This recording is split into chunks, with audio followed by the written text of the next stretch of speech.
साथ एक वरिष्ठ पैनल जिसमें रत्नेश मिश्रा प्रवक्ता भारतीय जनता पार्टी के, जगदीश सिंह प्रवक्ता समाजवादी पार्टी के, अवधेश वर्मा चेयरमैन है उपभोक्ता परिषद के।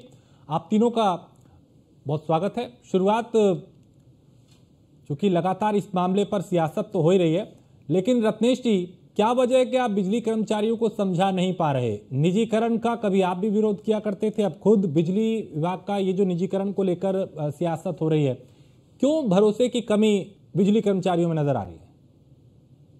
देखिए, ऐसा है राजेश जी आपको और साथी पैनलिस्टों को और देश की जनता को मेरी तरफ से जय श्री राम।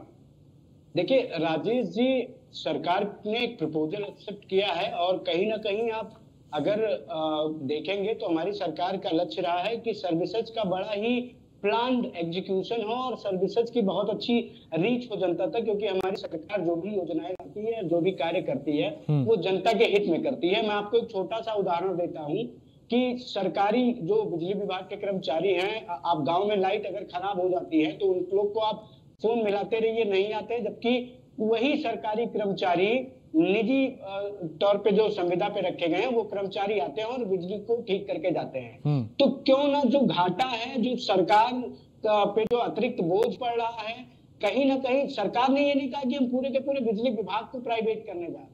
पायलट प्रोजेक्ट के तौर पर दक्षिणांचल और पूर्वांचल विद्युत वितरण निगम लिमिटेड में ये योजना लाई जाएगी और ये भी नहीं कहा जा रहा कि सबको निकाल दिया जाएगा। 3 फेज में इस पूरी की पूरी प्रक्रिया को लागू किया जाएगा और जो कैपेबल होंगे और जो सर्विस को अपने आगे ले जाने में कैपेबल होंगे, जिनकी एफिशिएंसी होगी, उनको रखा जाएगा। मैं एक छोटा सा उदाहरण दूंगा।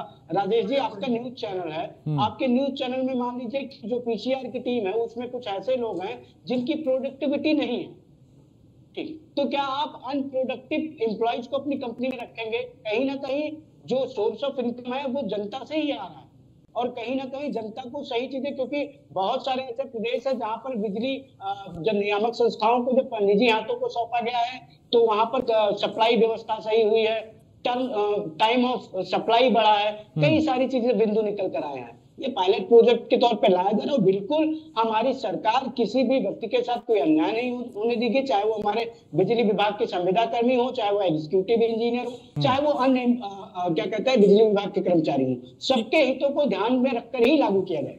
अवधेश जी, फिर क्या शंकाएं हैं, क्या बेचैनी है, क्यों आप लोग भरोसा नहीं कर पा रहे हैं? किस बात को लेके आपको लगता है कि नहीं ये गलत हो रहा है हमारे साथ?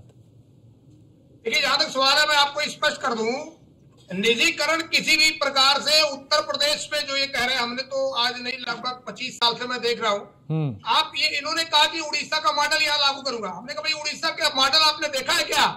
उड़ीसा में आज 1 किलोवाट का अगर कोई गरीब कंज्यूमर कनेक्शन लेने जाता है, अगर गरीब कंज्यूमर कनेक्शन लेने जाता है उड़ीसा में 1 किलोवाट का, तो 4500 रुपया उसे देना पड़ता है। हमारी उत्तर प्रदेश में 1300 रुपया देना पड़ता है। इन्होंने कहा कि बंबई में अडानी का और ये जो टाटा का मॉडल है वो बड़ा अच्छा है। वहाँ घरेलू उपभोक्ताओं की अधिकतम दरें 17 रुपया तक है, 15 रुपया 71 पैसा से लेकर 17 रुपया तक। उत्तर प्रदेश में 6.5 रुपया है। तो ये लालटेन युग में उत्तर प्रदेश की जनता को ले जाने की साजिश की जा रही है। दूसरा मैं स्पष्ट कर देना चाहता हूँ, इन्होंने 2021 में भारत सरकार ने राष्ट्रपति की मंजूरी से आरडीएसएस योजना लाया। 3 लाख करोड़ रुपया उसमें खर्च हो रहा है, जिसमें उत्तर प्रदेश में 44,000 करोड़ रुपया खर्च होगा। और ये इसलिए लाई गई कि लिंक बेस योजना थी कि आपको परफॉर्मेंस हर हाल में देकर बिजली कंपनियों को आत्मनिर्भर बनाना है।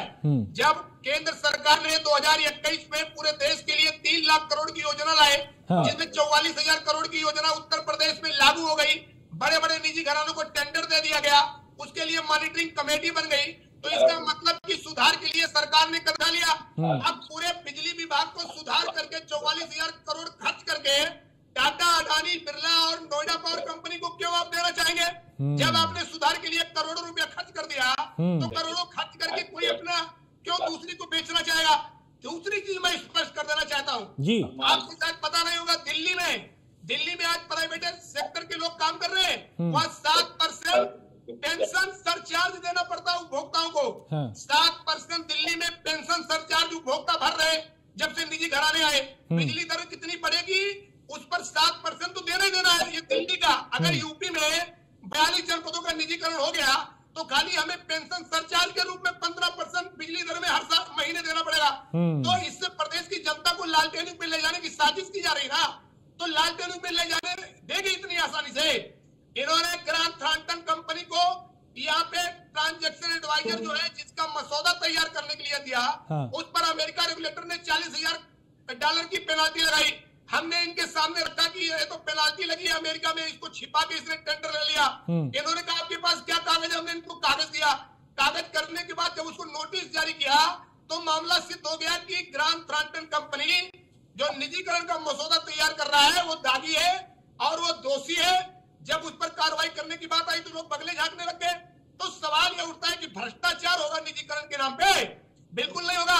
और मैं आपको स्पष्ट कर देना चाहता हूं, कुछ नौकरशाह मिलकर इस पूरी इसमें भ्रष्टाचार में लगे हुए हैं, लेकिन प्रदेश के माननीय मुख्यमंत्री जी, प्रदेश के माननीय मुख्यमंत्री जी हम लोगों की व्यथा जानते हैं।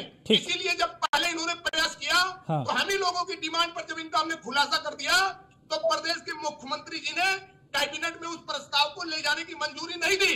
और इसीलिए 6 महीना होने जा रहा है, निजीकरण का मसौदा अभी माननीय मुख्यमंत्री जी के पास नहीं पहुंचा।